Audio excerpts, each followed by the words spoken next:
ॐ श्री गणेशाय नमः। श्री सरस्वत्यै नमः। श्री वेदव्यासाय नमः। नारायणं नमस्कृत्य नरं चैव नरोत्तमं देवीं सरस्वतीं व्यासं ततो जयमुदीरयेत्। षट्चत्वारिंशदधिकशततमोऽध्यायः। अर्जुन का अद्भुत पराक्रम और सिंधुराज जयद्रथ का वध। संजय उवाच। संजय कहते हैं, राजन, उस समय अर्जुन के द्वारा खींचे जाने वाले गांडीव धनुष की अत्यंत भयंकर टंकार, यमराज की सुस्पष्ट गर्जना तथा इंद्र के वज्र की गड़गड़ाहट के समान जान पड़ती थी। उसे सुनकर आपकी सेना भय से उद्विग्न हो बड़ी घबराहट में पड़ गई। उस समय उसकी दशा प्रलय काल की आंधी से क्षोभ को प्राप्त एवं उत्ताल तरंगों से परिपूर्ण हुए उस महासागर के जल की सी हो गई, जिसमें मछली और मगर आदि जल जंतु छिप जाते हैं। उस रण क्षेत्र में कुंती कुमार अर्जुन एक साथ संपूर्ण दिशाओं में देखते और सब प्रकार के अस्त्रों का कौशल दिखाते हुए विचर रहे थे। महाराज, उस समय अर्जुन की अद्भुत फुर्ती के कारण हम लोग यह नहीं देख पाते थे कि वे कब बाण निकालते हैं, कब उसे धनुष पर रखते हैं, कब धनुष को खींचते हैं और कब बाण छोड़ते हैं। नरेश्वर, तदनंतर महाबाहु अर्जुन ने कुपित हो कौरव सेना के समस्त सैनिकों को भयभीत करते हुए दुर्धर्ष इंद्रास्त्र को दुर्धर्ष इंद्रास्त्र को प्रकट किया। इससे दिव्यास्त्र संबंधी मंत्रों द्वारा अभिमंत्रित सैकड़ों तथा सहस्रों प्रज्वलित अग्निमुख बाण प्रकट होने लगे। धनुष को कान तक खींचकर छोड़े गए अग्निशिखा तथा सूर्य किरणों के समान तेजस्वी बाणों से भरा हुआ आकाश उल्काओं से व्याप्त सा जान पड़ता था। उसकी ओर देखना कठिन हो रहा था। तदनंतर कौरवों ने अस्त्र शस्त्रों की इतनी वर्षा की कि वहां अंधेरा सा छा गया। दूसरे कोई योद्धा उस अंधकार को नष्ट करने का विचार भी मन में नहीं ला सकते थे, परंतु पांडुपुत्र अर्जुन ने बड़ी शीघ्रता सी करते हुए दिव्यास्त्र संबंधी मंत्रों द्वारा अभिमंत्रित बाणों से पराक्रम पूर्वक उसे नष्ट कर दिया।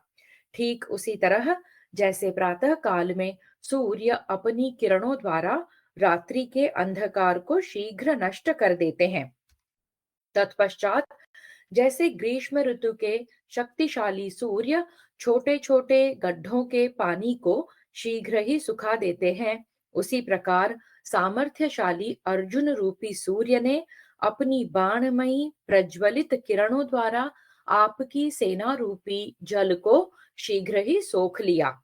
इसके बाद दिव्यास्त्रों के ज्ञाता अर्जुन रूपी सूर्य की छिटकाई हुई बाण रूपी किरणों ने शत्रुओं की सेना को उसी प्रकार आप्लावित कर दिया, जैसे सूर्य की रश्मियां सारे जगत को व्याप्त कर लेती हैं। तदनंतर अर्जुन के छोड़े हुए दूसरे प्रचंड तेजस्वी बाण वीर योद्धाओं के हृदय में प्रिय बंधु की भांति शीघ्र ही प्रवेश करने लगे। समरांगण में अपने को शूरवीर मानने वाले आपके जो जो योद्धा अर्जुन के सामने गए, वे जलती आग में पड़े हुए पतंगों के समान नष्ट हो गए। इस प्रकार कुंती कुमार अर्जुन शत्रुओं के जीवन और यश को धूल में मिलाते हुए मूर्तिमान मृत्यु के समान संग्राम भूमि में विचरण करने लगे। वे अपने बाणों से किन्हीं शत्रुओं के मुकुट मंडित मस्तकों, किन्हीं के बाजूबंद विभूषित विशाल भुजाओं तथा किन्हीं के दो कुंडलों से अलंकृत दोनों कानों को काट गिराते थे। पांडुकुमार अर्जुन ने हाथी सवारों की तोमर युक्त, घुड़सवारों की प्रास युक्त, पैदल सिपाहियों की ढाल युक्त, रथियों की धनुष युक्त और सारथियों की चाबुक सहित भुजाओं को काट डाला। उद्दीप्त एवं उग्र बाण रूपी शिखाओं से युक्त तेजस्वी अर्जुन वहां चिंगारियों और लपटों से युक्त प्रज्वलित अग्नि के समान प्रकाशित हो रहे थे। देवराज इंद्र के समान रथ पर बैठे हुए संपूर्ण शस्त्रधारियों में श्रेष्ठ नरश्रेष्ठ अर्जुन एक ही साथ संपूर्ण दिशाओं में महान अस्त्रों का प्रहार करते हुए सबके लिए दर्शनीय हो रहे थे। वे अपने धनुष की टंकार करते हुए रथ के मार्गों पर नृत्य सा कर रहे थे। जैसे आकाश में तपते हुए दोपहर के सूर्य की ओर देखना कठिन होता है, उसी प्रकार उनकी ओर राजा लोग यत्न करने पर भी देख नहीं पाते थे। प्रज्वलित एवं भयंकर बाण लिए किरीटधारी अर्जुन वर्षा ऋतु के अधिक जल से भरे हुए इंद्रधनुष सहित महामेघ के समान सुशोभित हो रहे थे। उस युद्ध स्थल में अर्जुन ने बड़े बड़े अस्त्रों की ऐसी बाढ़ ला दी थी जो परम दुस्तर और अत्यंत भयंकर थी। उसमें कौरव दल के बहुसंख्यक श्रेष्ठ योद्धा डूब गए। भूपाल, अर्जुन का वह महान युद्ध मृत्यु का क्रीड़ा स्थल बना हुआ था, जो शस्त्रों के आघात से ही सुंदर लगता था। वहां बहुत सी ऐसी लाशें पड़ी थी जिनके मस्तक कट गए थे और भुजाएं काट दी गई थी। बहुत सी ऐसी भुजाएं दृष्टिगोचर होती थीं जिनके हाथ नष्ट हो गए थे और बहुत से हाथ भी उंगलियों से शून्य थे। कितने ही मदोन्मत्त हाथी धराशायी हो गए थे जिनकी सूंड के अग्रभाग और दांत काट डाले गए थे। बहुतेरे घोड़ों की गर्दनें उड़ा दी गई थी और रथों के टुकड़े टुकड़े कर दिए गए थे। किन्हीं की आंतें कट गई थी, किन्हीं के पांव काट डाले गए थे तथा कुछ दूसरे लोगों की संधियां यानी अंगों के जोड़ खंडित हो गई थी। कुछ लोग निश्चेष्ट हो गए थे और कुछ पड़े पड़े छटपटा रहे थे। उनकी इनकी संख्या सैकड़ों तथा सहस्रों थी। हमने देखा कि वह युद्ध स्थल कायरों के लिए भयवर्धक हो रहा था, मानो पूर्व प्रलय काल में पशुओं जीवों को पीड़ा देने वाले रुद्रदेव का क्रीड़ा स्थल हो। क्षुर से कटे हुए हाथियों के शुंड दंडों से यह पृथ्वी सर्पयुक्त सी जान पड़ती थी। कहीं कहीं योद्धाओं के मुख कमलों से व्याप्त होने के कारण रणभूमि कमल पुष्पों की मालाओं से अलंकृत सी प्रतीत होती थी। विचित्र पगड़ी, मुकुट, केयूर, अंगद, कुंडल, स्वर्ण जटित कवच, हाथी घोड़ों के आभूषण तथा सैकड़ों किरीटों से यत्र तत्र आच्छादित हुई वह युद्ध भूमि नववधु के समान अत्यंत अद्भुत शोभा से सुशोभित हो रही थी।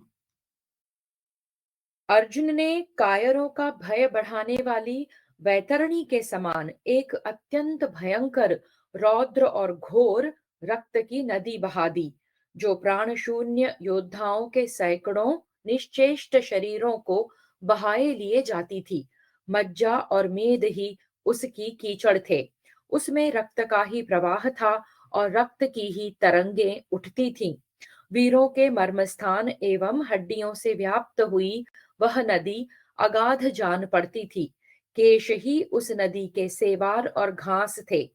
योद्धाओं के कटे हुए मस्तक और भुजाएं ही किनारे के छोटे छोटे प्रस्तर खंडों का काम देती थी। टूटी हुई छाती की हड्डियों से वह दुर्गम हो रही थी। विचित्र ध्वज और पताकाएं उसके भीतर पड़ी हुई थी। छत्र और धनुष रूपी तरंग मालाओं से वह अलंकृत थी। प्राण शून्य प्राणी ही उसके विशाल शरीर के अवयव थे। हाथियों की लाशों से वह भरी हुई थी। रथ रूपी सैकड़ों नौकाएं उस पर तैर रही थी। घोड़ों के समूह उसके तट थे। रथ के पहिए, जुए, ईशादंड, धुरी और कुबर आदि के कारण वह नदी अत्यंत दुर्गम जान पड़ती थी। प्रास, खड्ग, शक्ति, फरसे और बाण रूपी सर्पों से युक्त होने के कारण उसके भीतर प्रवेश करना कठिन था। कौवे और कंक आदि जंतु उसके भीतर निवास करने वाले बड़े बड़े नक्र यानी कि घड़ियाल थे। गीदड़ रूपी मगरों के निवास से उसकी उग्रता और बढ़ गई थी। गीध ही उसमें प्रचंड एवं बड़े बड़े ग्राह थे। गीदड़ियों के चीत्कार से वह नदी बड़ी भयानक प्रतीत होती थी। नाचते हुए प्रेत पिशाच आदि सहस्रों भूतों से वह व्याप्त थी। समरांगण में मूर्तिमान यमराज के समान अर्जुन के उस अभूतपूर्व पराक्रम को देखकर कौरवों पर भय छा गया। तदनंतर पांडुकुमार अर्जुन अपने अस्त्रों द्वारा विपक्षी वीरों के अस्त्र लेकर रौद्र कर्म में तत्पर हो अपने को रौद्र सूचित करने लगे। राजन, तत्पश्चात अर्जुन बड़े बड़े रथियों को लांघ कर आगे बढ़ गए। उस समय आकाश में तपते हुए दोपहर के सूर्य के समान पांडुपुत्र अर्जुन की ओर संपूर्ण प्राणी देख नहीं पाते थे। उन महात्मा के गांडीव धनुष से छूटकर संग्राम में फैले हुए बाण समूहों को हम आकाश में हंसों की पंक्ति के समान देखते थे। वीरों के अस्त्र शस्त्रों को अस्त्रों द्वारा सब ओर से रोककर अपने रौद्र भाव का दर्शन कराते हुए वे उग्र कर्म में संलग्न हो गए। राजन, उस समय जयद्रथ वध की इच्छा से अर्जुन नाराजों द्वारा उन महारथियों को मोहित करते हुए से लांघ गए। श्री कृष्ण जिनके सारथी हैं, वे धनंजय संपूर्ण दिशाओं में बाणों की वृष्टि करते हुए रथ सहित तुरंत वहां विचरने लगे। उस समय उनकी शोभा देखने ही योग्य थी।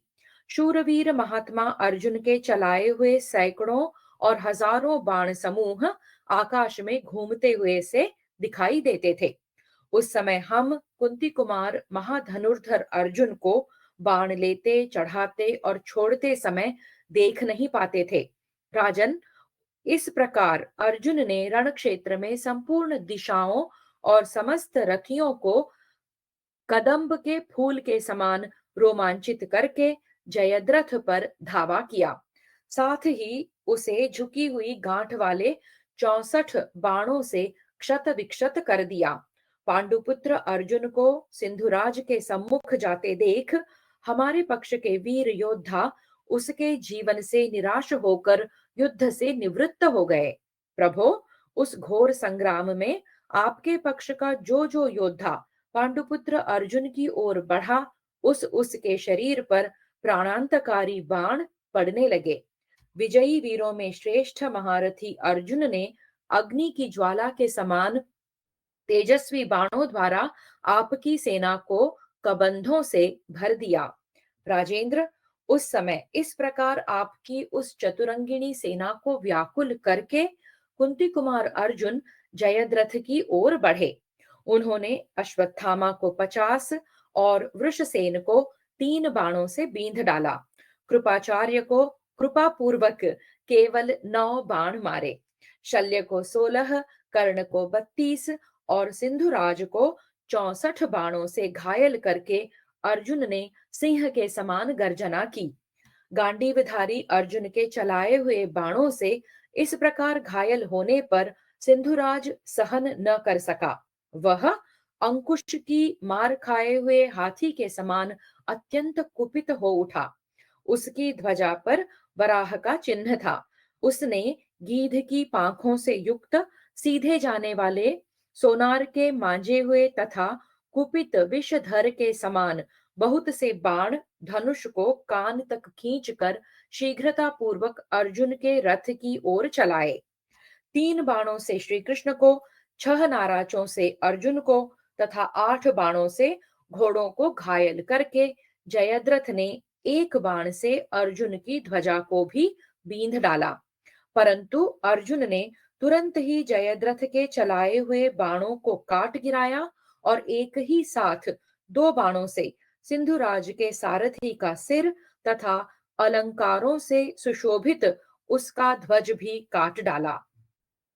धनंजय के बाणों से आहत हो अग्निशिखा के समान तेजस्वी वह सिंधुराज का महान वराह ध्वज दंड कट जाने से पृथ्वी पर गिर पड़ा। राजन, इसी समय जबकि सूर्य देव तीव्र गति से अस्ताचल की ओर जा रहे थे। उतावले हुए भगवान श्री कृष्ण ने पांडुपुत्र अर्जुन से कहा, महाबाहु पार्थ, यह सिंधुराज जयद्रथ प्राण बचाने की इच्छा से भयभीत होकर खड़ा है और उसे 6 वीर महारथियों ने अपने बीच में कर रखा है। नरश्रेष्ठ अर्जुन, रणभूमि में इन 6 महारथियों को परास्त किए बिना सिंधुराज को बिना माया के जीता नहीं जा सकता। अतः मैं यहाँ सूर्य देव को ढकने के लिए कोई युक्ति करूंगा, जिससे अकेला सिंधुराज ही सूर्य को स्पष्ट रूप से अस्त हुआ देखेगा। प्रभो, वह दुराचारी हर्षपूर्वक अपने जीवन की अभिलाषा रखते हुए तुम्हारे विनाश के लिए उतावला होकर किसी प्रकार भी अपने आप को गुप्त नहीं रख सकेगा। कुरुश्रेष्ठ, वैसा अवसर आने पर तुम्हें अवश्य उसके ऊपर प्रहार करना चाहिए। इस बात पर ध्यान नहीं देना चाहिए कि सूर्य देव अस्त हो गए। यह सुनकर अर्जुन ने भगवान श्री कृष्ण से कहा, प्रभु, ऐसा ही हो। तब योगी, योग युक्त और योगीश्वर भगवान श्री कृष्ण ने सूर्य को छिपाने के लिए अंधकार की सृष्टि की। नरेश्वर, श्री कृष्ण द्वारा अंधकार की सृष्टि होने पर सूर्य देव अस्त हो गए, ऐसा मानते हुए आपके योद्धा अर्जुन का विनाश निकट देख हर्षमग्न हो गए। राजन, उस रण क्षेत्र में हर्षमग्न हुए आपके सैनिकों ने सूर्य की ओर देखा तक नहीं। केवल राजा जयद्रथ उस समय बारंबार मुंह ऊंचा करके सूर्य की ओर देख रहा था। जब इस प्रकार सिंधुराज दिवाकर की ओर देखने लगा, तब भगवान श्री कृष्ण पुनः अर्जुन से इस प्रकार बोले, भरत श्रेष्ठ, देखो, यह वीर सिंधुराज अब तुम्हारा भय छोड़कर सूर्य देव की ओर दृष्टिपात कर रहा है। महाबाहो, इस दुरात्मा के वध का यही अवसर है। तुम शीघ्र इसका मस्तक काट डालो और अपनी प्रतिज्ञा सफल करो। श्री कृष्ण के ऐसा कहने पर प्रतापी पांडुपुत्र अर्जुन ने सूर्य और अग्नि के समान तेजस्वी बाणों द्वारा आपकी सेना का वध आरंभ किया। उन्होंने कृपाचार्य को 20, कर्ण को 50 और शल्य और दुर्योधन को 6 बाण मारे। साथ ही वृषसेन को 8 और सिंधुराज जयद्रथ को 60 बाणों से घायल कर दिया। राजन, इसी प्रकार महाबाहु पांडुनंदन अर्जुन ने आपके अन्य सैनिकों को भी बाणों द्वारा गहरी चोट पहुंचाकर जयद्रथ पर धावा किया। अपनी लपटों से सबको चाट जाने वाली आग के समान अर्जुन को निकट खड़ा देख जयद्रथ के रक्षक भारी संशय में पड़ गए। महाराज, उस समय विजय की अभिलाषा रखने वाले आपके समस्त योद्धा युद्ध स्थल में इंद्र कुमार अर्जुन का बाणों की धाराओं से अभिषेक करने लगे। इस प्रकार बारंबार बाण समूहों से आच्छादित किए जाने पर कुरुकुल को आनंदित करने वाले अपराजित वीर कुंती कुमार महाबाहु अर्जुन अत्यंत कुपित हो उठे। फिर उन पुरुष सिंह इंद्र कुमार ने आपकी सेना के संहार की इच्छा से बाणों का भयंकर जाल बिछाना आरंभ किया। राजन, उस समय रणभूमि में वीर अर्जुन की मार खाने वाले योद्धा भयभीत हो सिंधुराज को छोड़ भाग चले। वे इतने डर गए थे कि 2 सैनिक भी एक साथ नहीं भागते थे। वहां हम लोगों ने कुंती कुमार का अद्भुत पराक्रम देखा। उन महायशस्वी वीर ने उस समय जो पुरुषार्थ प्रकट किया था, वैसा न तो पहले कभी प्रकट हुआ था और न आगे कभी होगा ही। जैसे संहारकारी रुद्र समस्त प्राणियों का विनाश कर डालते हैं, उसी प्रकार उन्होंने हाथियों और हाथी सवारों को, घोड़ों और घुड़सवारों को तथा रथों एवं रथियों को भी नष्ट कर दिया। नरेश्वर, उस समर भूमि में मैंने कोई भी ऐसा हाथी, घोड़ा या मनुष्य नहीं देखा जो अर्जुन के बाणों से क्षत विक्षत न हो गया हो। उस समय धूल और अंधकार से सारे योद्धाओं के नेत्र आच्छादित हो गए थे। वे भयंकर मोह में पड़ गए। उनके लिए एक दूसरे को पहचानना भी असंभव हो गया। भारत, अर्जुन के चलाए हुए बाणों से जिनके मर्मस्थल विदीर्ण हो गए थे, वे सैनिक चक्कर काटते, लड़खड़ाते, गिरते, व्यथित होते और प्राणशून्य होकर मलिन हो जाते थे। समस्त प्राणियों के प्रलय काल के समान जब वह महाभीषण, अत्यंत दारुण, महान एवं दुर्लंघ्य संग्राम चल रहा था, उस समय रक्त की वर्षा से, वायु के वेग पूर्वक चलने से, रुधिर से भीगे हुए धरातल की धूल शांत हो गई। रथ के पहिए नाभि तक खून में डूबे हुए थे। राजन, जिनके सवार मार डाले गए थे और समस्त अंग बाणों से विदीर्ण हो रहे थे, वे आपके योद्धाओं के वेगवान और मदमत्त सहस्रों हाथी समर भूमि में अपनी ही सेनाओं को रौंदते और आर्तनाद करते हुए जोर जोर से भागने लगे। नरेश्वर, राजन, घुड़सवार गिर गए थे और घोड़े एवं पैदल सैनिक धनंजय के बाणों से अत्यंत घायल हो भय के मारे भागे जा रहे थे। लोगों के बाल खुले हुए थे, कवच कट कर गिर गए थे और वे अत्यंत भयभीत हो युद्ध का मुहाना छोड़कर अपने घावों से रक्त की धारा बहाते हुए जान बचाने के लिए भाग रहे थे। कुछ लोग बिना हिले डुले इस प्रकार भूमि पर खड़े थे मानो उनकी जांघें अकड़ गई हों। दूसरे बहुत से सैनिक वहां मारे गए हाथियों के बीच में जा छिपे थे। राजन, इस प्रकार अर्जुन ने आपकी सेना को भगाकर भयंकर बाणों द्वारा सिंधुराज के रक्षकों को मारना आरंभ किया। पांडुकुमार अर्जुन ने अपने तीखे बाण समूह से अश्वत्थामा, कृपाचार्य, कर्ण, शल्य, वृषसेन तथा दुर्योधन को आच्छादित कर दिया। राजन, उस समय युद्ध स्थल में अर्जुन इतनी फुर्ती से बाण चलाते थे कि कोई किसी प्रकार भी यह न देख सका कि कब बाण लेते हैं, कब उसे धनुष पर रखते हैं, कब प्रत्यंचा खींचते हैं और कब वह बाण छोड़ते हैं। निरंतर बाण छोड़ते हुए अर्जुन का केवल मंडलाकार धनुष ही लोगों की दृष्टि में आता था एवं चारों ओर फैलते हुए उनके बाण भी दृष्टिगोचर होते थे। अर्जुन ने कर्ण और वृषसेन के धनुष काटकर एक भल्ल के द्वारा शल्य के सारथी को रथी की बैठक से नीचे गिरा दिया। विजयी वीरों में श्रेष्ठ अर्जुन ने रणभूमि में मामा भांजे कृपाचार्य और अश्वत्थामा दोनों को बाणों द्वारा बींध कर गहरी चोट पहुंचाई। इस प्रकार आपके उन महारथियों को व्याकुल करके पांडुकुमार अर्जुन ने एक अग्नि के समान तेजस्वी एवं भयंकर बाण निकाला। वह दिव्य बाण दिव्यास्त्रों से अभिमंत्रित होकर इंद्र के वज्र के समान प्रकाशित हो रहा था। वह सब प्रकार का भार सहन करने में समर्थ और महान था। उसकी गंध और मालाओं द्वारा सदा पूजा की जाती थी। कुरुनंदन महाबाहु अर्जुन ने उस बाण को विधि पूर्वक वज्रास्त्र से संयोजित करके शीघ्र ही गांडीव धनुष पर रखा।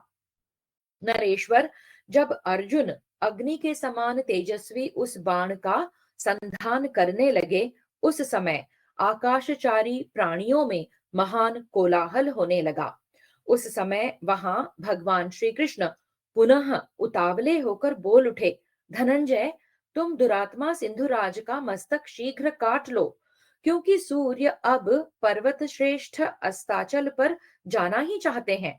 जयद्रथ वध के विषय में तुम मेरी यह बात ध्यान से सुन लो।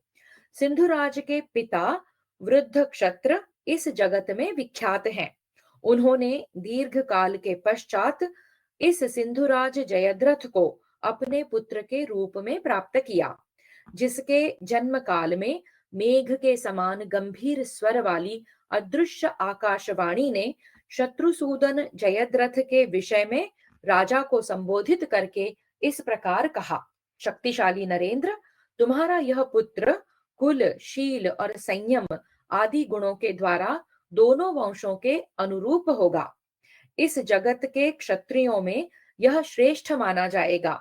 शूरवीर सदा इसका सत्कार करेंगे, परंतु अंत समय में संग्राम भूमि में युद्ध करते समय कोई क्षत्रिय शिरोमणि वीर इसका शत्रु होकर इसके सामने खड़ा हो क्रोध पूर्वक इसका मस्तक काट डालेगा। यह सुनकर शत्रुओं का दमन करने वाले सिंधुराज वृद्ध क्षत्र देर तक कुछ सोचते रहे। फिर पुत्र स्नेह से प्रेरित हो वे समस्त जाति भाइयों से इस प्रकार बोले। संग्राम में युद्ध तत्पर हो भारी भार वहन करते हुए मेरे इस पुत्र के मस्तक को जो पृथ्वी पर गिरा देगा उसके सिर के भी सैकड़ों टुकड़े हो जाएंगे, इसमें संशय नहीं है। ऐसा कहकर समय आने पर वृद्ध क्षत्र ने जयद्रथ को राज्य सिंहासन पर स्थापित कर दिया और स्वयं वन में जाकर वे उग्र तपस्या में संलग्न हो गए। कपिध्वज अर्जुन वे तेजस्वी राजा वृद्ध क्षत्र इस समय इस समंत पंचक क्षेत्र से बाहर घोर एवं दुर्धर्ष तपस्या कर रहे हैं। अतः शत्रुसूदन तुम अद्भुत कर्म करने वाले किसी भयंकर दिव्यास्त्र के द्वारा इस महासमर में सिंधुराज जयद्रथ का कुंडल सहित मस्तक काट कर उसे इस वृद्ध क्षत्र की गोद में गिरा दो। भारत, तुम भीमसेन के छोटे भाई हो, अतः सब कुछ कर सकते हो। यदि तुम इसके मस्तक को पृथ्वी पर गिराओगे तो तुम्हारे मस्तक के भी 100 टुकड़े हो जाएंगे, इसमें संशय नहीं है। कुरुश्रेष्ठ, राजा वृद्ध क्षत्र तपस्या में संलग्न है। तुम दिव्यास्त्र का आश्रय लेकर ऐसा प्रयत्न करो जिससे उसे इस बात का पता न चले। इंद्र कुमार, संपूर्ण त्रिलोकी में कोई ऐसा कार्य नहीं है जो तुम्हारे लिए असाध्य हो अथवा जिसे तुम कर न सको। श्री कृष्ण का यह वचन सुनकर अपने दोनों गलफर चाटते हुए अर्जुन ने सिंधुराज के वध के लिए धनुष पर रखे हुए उस बाण को तुरंत ही छोड़ दिया, जिसका स्पर्श इंद्र के वज्र के समान कठोर था, जिसे दिव्य मंत्रों से अभिमंत्रित किया था, जो सारे भारों को सहन करने में समर्थ था और जिसकी प्रतिदिन चंदन और पुष्पमाला द्वारा पूजा की जाती थी। गांडीव धनुष से छूटा हुआ वह शीघ्रगामी बाण सिंधुराज का सिर काटकर बाज पक्षी के समान उसे आकाश में ले उड़ा। सिंधुराज जयद्रथ के उस मस्तक को उन्होंने बाणों द्वारा ऊपर ही ऊपर ढोना आरंभ किया। इससे अर्जुन के शत्रुओं को बड़ा दुख और मित्रों को महान हर्ष हुआ। उस समय पांडुपुत्र अर्जुन ने एक के बाद एक करके अनेक बाण मारकर उस मस्तक को कदम्ब के फूल सा बना दिया। साथ ही वे पूर्वोक्त 6 महारथियों से युद्ध भी करते रहे। भारत, उस समय हमने समंत पंचक से बाहर जहां वह बाण उस मस्तक को ले गया था, वहां बड़े भारी आश्चर्य की घटना देखी। आर्य, इसी समय आपके तेजस्वी संबंधी राजा वृद्ध क्षत्र संध्योपासना कर रहे थे। संध्योपासना में बैठे हुए वृद्ध क्षत्र के अंक में उस बाण ने सिंधुराज जयद्रथ का वह काले केशों वाला कुंडल मंडित मस्तक डाल दिया। शत्रुदमन नरेश, जयद्रथ का वह सुंदर कुंडलों से सुशोभित सिर राजा वृद्ध क्षत्र की गोद में उनके बिना देखे ही गिर गया। भरत नंदन, जप समाप्त करके जब वृद्ध क्षत्र सहसा उठने लगे, तब उनकी गोद से वह मस्तक पृथ्वी पर जा गिरा। शत्रुदमन महाराज, पुत्र का मस्तक पृथ्वी पर गिरते ही राजा वृद्ध क्षत्र के मस्तक के भी 100 टुकड़े हो गए। तदनंतर सारी सेनाएं भारी आश्चर्य में पड़ गईं और सब लोग श्री कृष्ण और अर्जुन की प्रशंसा करने लगे। राजन भरत श्रेष्ठ, किरीटधारी अर्जुन के द्वारा सिंधुराज जयद्रथ के मारे जाने पर भगवान श्री कृष्ण ने अपने रचे हुए अंधकार को समेट लिया। नृपश्रेष्ठ महिपाल, पीछे सेवकों सहित आपके पुत्रों को यह ज्ञात हुआ कि इस अंधकार के रूप में भगवान श्री कृष्ण द्वारा फैलाई हुई माया थी। राजन, इस प्रकार अमित तेजस्वी अर्जुन ने आपकी 8 अक्षौहिणी सेनाओं के संहार की पूर्ति करके आपके दामाद सिंधुराज जयद्रथ को मार डाला। नरेश्वर, जयद्रथ को मारा गया देख आपके पुत्र दुख से आंसू बहाने लगे और अपनी विजय से निराश हो गए।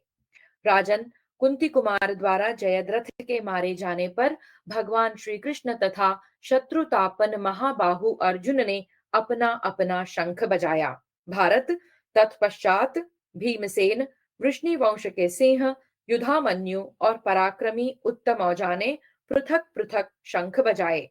उस महान शंखनाद को सुनकर धर्मराज युधिष्ठिर को यह निश्चय हो गया कि महात्मा अर्जुन ने सिंधुराज जयद्रथ को मार डाला। तदनंतर युधिष्ठिर भी विजय के बाजे बजवाकर अपने योद्धाओं का हर्ष बढ़ाने लगे।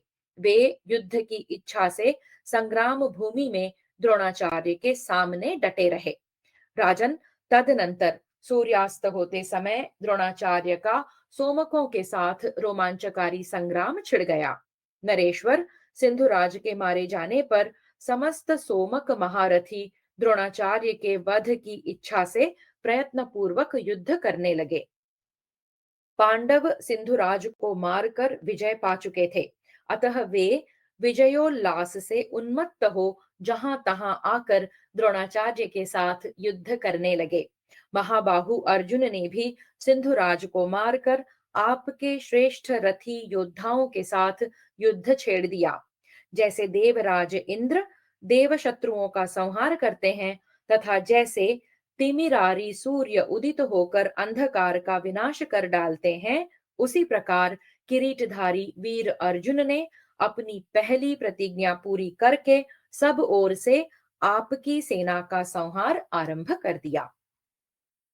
इस प्रकार श्री महाभारत द्रोण पर्व के अंतर्गत जयद्रथ वध पर्व में जयद्रथ वध विषयक 146वां अध्याय पूरा हुआ। सप्तचत्वारिंशदधिकशततमोऽध्यायः। अर्जुन के बाणों से कृपाचार्य का मूर्छित होना, अर्जुन का खेद तथा कर्ण और सात्यकी का युद्ध एवं कर्ण की पराजय। धृतराष्ट्र उवाच। धृतराष्ट्र ने पूछा, संजय, सव्यसाची अर्जुन के द्वारा वीर सिंधुराज के मारे जाने पर मेरे पुत्रों ने क्या किया, यह मुझे बताओ। संजय उवाच।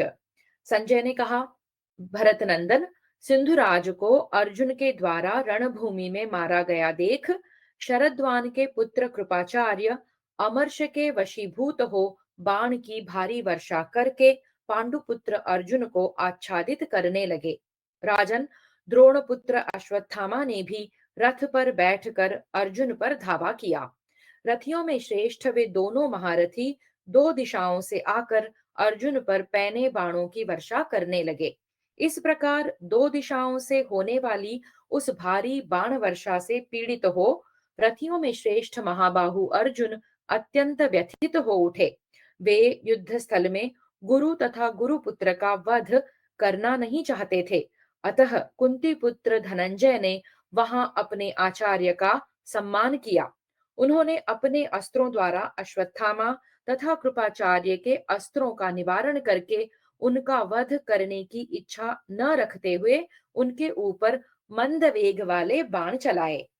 अर्जुन के चलाए हुए उन बाणों की संख्या अधिक होने के कारण उनके द्वारा उन दोनों को भारी चोट पहुंची।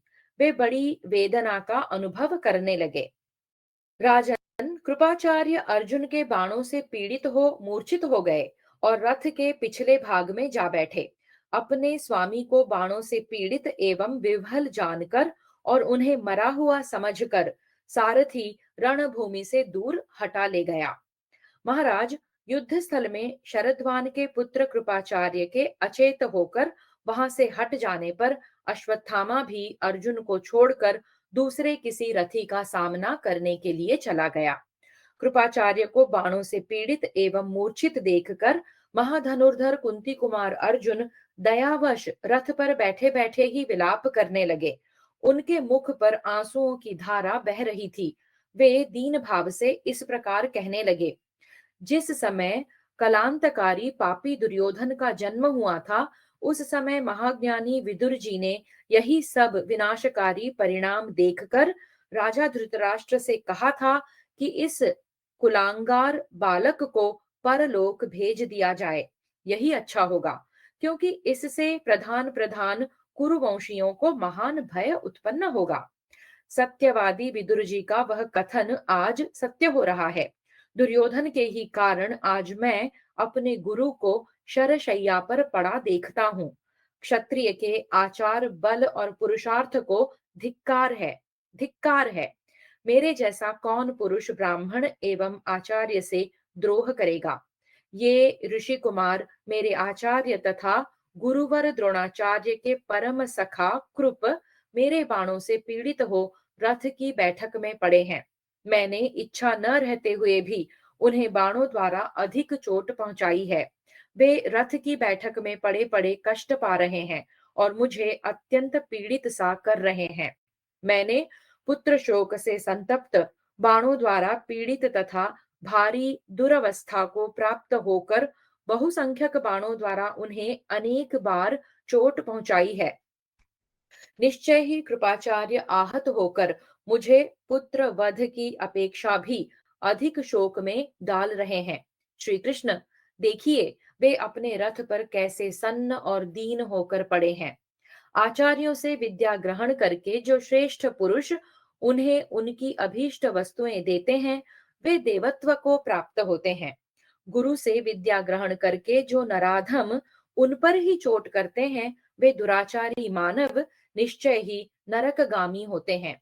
मैंने आचार्य कृप को अपने बाणों की वर्षा द्वारा रथ पर सुला दिया है। निश्चय ही यह कर्म मैंने आज नरक में जाने के लिए ही किया है। पूर्व काल में मुझे अस्त्र विद्या की शिक्षा देकर कृपाचार्य ने जो मुझसे यह कहा था कि कुरुनंदन, तुम्हें गुरु के ऊपर किसी प्रकार भी प्रहार नहीं करना चाहिए, उन श्रेष्ठ महात्मा आचार्य का यह वचन युद्ध स्थल में उन्हीं पर बाणों की वर्षा करके मैंने नहीं माना है।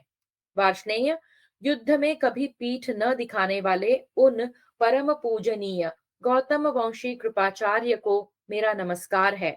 मैं जो उन पर प्रहार करता हूँ, इसके लिए मुझे धिक्कार है। सव्यसाची अर्जुन कृपाचार्य के लिए विलाप कर ही रहे थे कि सिंधुराज को मारा गया देख राधानंदन कर्ण ने उन पर धावा किया। राधा पुत्र कर्ण को अर्जुन के रथ की ओर आते देख दोनों भाई पांचाल राजकुमार युधामन्यु और उत्तमौजा तथा सात्वत वंशी सात्यकी सहसा उसकी ओर दौड़े। राधा पुत्र को अपने समीप आते देख महारथी कुंती कुमार अर्जुन ने देवकी नंदन श्री कृष्ण से हंसते हुए कहा, यह अधिरथ पुत्र कर्ण सात्यकी के रथ की ओर जा रहा है। अवश्य ही युद्ध स्थल में भूरी श्रवा का मारा जाना इसके लिए असह्य हो उठा है। जनार्दन, यह जहां जाता है वहीं आप भी अपने घोड़ों को हाँकिए। कहीं ऐसा न हो कि कर्ण सात्यकी को भूरी श्रवा के पथ पर पहुंचा दे। सव्यसाची अर्जुन के ऐसा कहने पर महातेजस्वी महाबाहु केशव ने उनसे यह समयोचित वचन कहा, पांडुनंदन, यह महाबाहु सात्वत शिरोमणि सात्यकी अकेला भी कर्ण के लिए पर्याप्त है। फिर इस समय जब द्रुपद के दोनों पुत्र इसके साथ हैं, तब तो कहना ही क्या है। कुंती कुमार, इस समय कर्ण के साथ तुम्हारा युद्ध होना ठीक नहीं है, क्योंकि उसके पास बड़ी भारी उल्का के समान प्रज्वलित होने वाली इंद्र की दी हुई शक्ति है। शत्रु वीरों का संहार करने वाले अर्जुन, तुम्हारे लिए कर्ण उसकी प्रतिदिन पूजा करते हुए उसे सदा सुरक्षित रखता है। अतः कर्ण सात्यकी के पास जैसे तैसे जाए और युद्ध करे। कुंती कुमार कुंती कुमार, मैं उस दुरात्मा का अंतकाल जानता हूं, जबकि तुम अपने तीखे बाणों द्वारा उसे पृथ्वी पर मार गिराओगे। धृतराष्ट्र उवाच, धृतराष्ट्र ने पूछा, संजय, भूरिश्रवा के मारे जाने और सिंधुराज के धराशायी किए जाने पर कर्ण के साथ वीरवर सात्यकी का जो संग्राम हुआ, वह कैसा था। संजय, सात्यकी भी तो रथहीन हो चुके थे। वे किस रथ पर आरूढ़ हुए तथा चक्र रक्षक युधामन्यु और उत्तमौजा इन दोनों पांचाल वीरों ने किसके साथ युद्ध किया, यह सब मुझे बताओ। संजय उवाच। संजय ने कहा, राजन, मैं बड़े खेद के साथ इस महासमर में घटित हुई घटनाओं का आपके समक्ष वर्णन करूंगा। आप स्थिर होकर अपने दुराचार का परिणाम सुने। प्रभो, भगवान श्री कृष्ण के मन में पहले ही यह बात आ गई थी कि आज वीर सात्यकी को सोमदत्त पुत्र भूरिश्रवा परास्त कर देगा। राजन, वे जनार्दन भूत और भविष्य दोनों कालों को जानते हैं, इसीलिए उन्होंने अपने सारथी दारूक को बुलाकर पहले ही दिन यह आज्ञा दे दी थी कि कल सवेरे से मेरा रथ जोत कर तैयार रखना। महाराज, श्री कृष्ण का बल महान है। श्री कृष्ण और अर्जुन को परास्त करने वाले न तो कोई देवता हैं, न गंधर्व हैं, न यक्ष, नाग तथा राक्षस हैं, और न मनुष्य ही हैं। उन्हें ब्रह्मा आदि देवता और सिद्ध पुरुष ही यथार्थ रूप से जान पाते हैं। उन दोनों के प्रभाव की कहीं तुलना नहीं है। अच्छा, अब युद्ध का वृत्तांत सुनिए। सात्यकी को रथहीन और कर्ण को युद्ध के लिए उद्यत देख भगवान श्री कृष्ण ने बड़े जोर की ध्वनि करने वाले शंख को ऋषभ स्वर से बजाया। दारूक ने उस शंख ध्वनि को सुनकर भगवान के संदेश को स्मरण करके तुरंत ही उनके लिए अपना रथ ला दिया, जिस पर गरुड़ चिन्ह से युक्त ऊंची ध्वजा फहरा रही थी। भगवान श्री कृष्ण की अनुमति पाकर शिनी पौत्र सात्यकी दारुक द्वारा जोते हुए अग्नि और सूर्य के समान तेजस्वी उस रथ पर आरूढ़ हुए।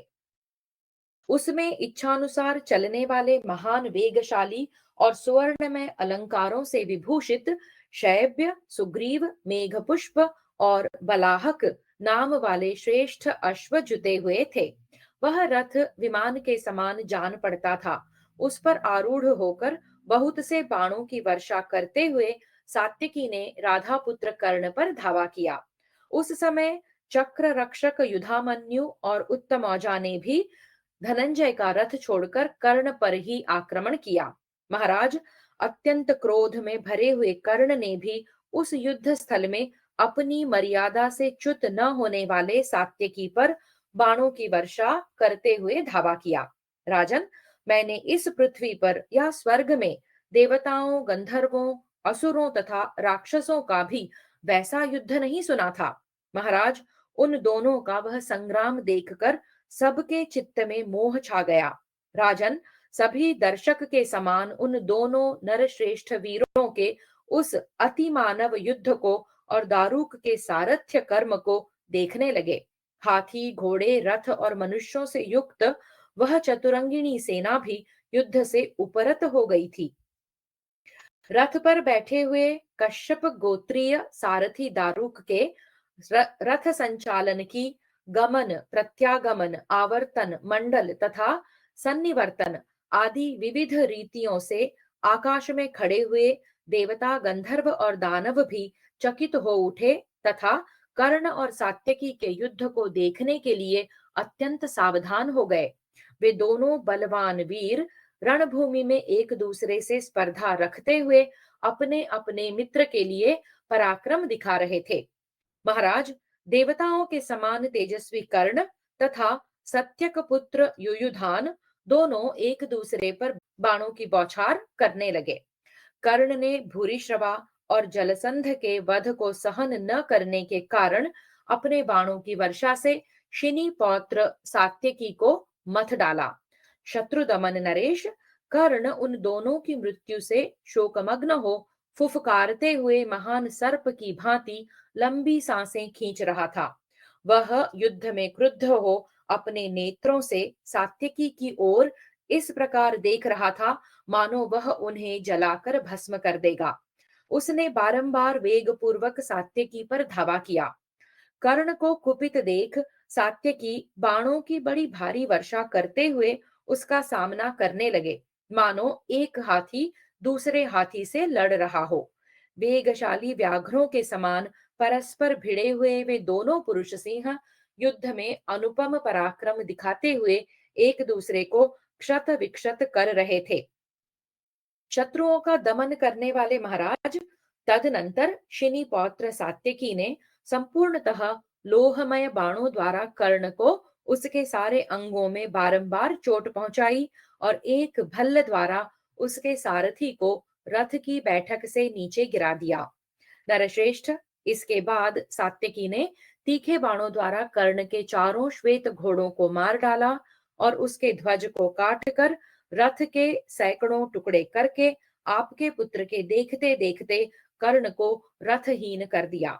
राजन, इससे खिन्न चित्त होकर आपके महारथी वीर कर्णपुत्र वृषसेन, मद्रराज शल्य तथा द्रोण कुमार अश्वत्थामा ने सात्यकी को सब ओर से घेर लिया। सात्यकी के द्वारा वीरवर सूतपुत्र कर्ण के रथहीन कर दिए जाने पर सारा सैन्य दल सब ओर से व्याकुल हो उठा। किसी को कुछ सूझ नहीं पड़ता था। राजन, उस समय सारी सेनाओं में महान हाहाकार होने लगा। महाराज, सात्यकी के बाणों से रथहीन किया गया कर्ण भी लंबी सांस खींचता हुआ तुरंत ही दुर्योधन के रथ पर जा बैठा। बचपन से लेकर सदा ही किए हुए आपके पुत्र के सौहार्द का वह समादर करता था और दुर्योधन को राज्य दिलाने की जो उसने प्रतिज्ञा कर रखी थी उसके पालन में वह तत्पर था। राजन, अपने मन को वश में करने वाले सात्यकी ने रथहीन हुए कर्ण को तथा दुशासन आदि आपके वीर पुत्रों को भी उस समय इसलिए नहीं मारा कि वे भीमसेन और अर्जुन की पहले से की हुई प्रतिज्ञा की रक्षा कर रहे थे। उन्होंने उन सब को रथहीन और अत्यंत व्याकुल तो कर दिया, परंतु उनके प्राण नहीं लिए। जब दोबारा द्यूत हुआ था उस समय भीमसेन ने आपके पुत्रों की वध की प्रतिज्ञा की थी और अर्जुन ने कर्ण को मार डालने की घोषणा की थी। कर्ण आदि श्रेष्ठ महारथियों ने सात्यकी के वध के लिए पूरा प्रयत्न किया, परंतु वे उन्हें मार न सके। अश्वत्थामा, कृतवर्मा, अन्यान्य महारथी तथा सैकड़ों क्षत्रिय शिरोमणि सात्यकी द्वारा एकमात्र धनुष से परास्त कर दिए गए। सात्यकी धर्मराज का प्रिय करना और परलोक पर विजय पाना चाहते थे।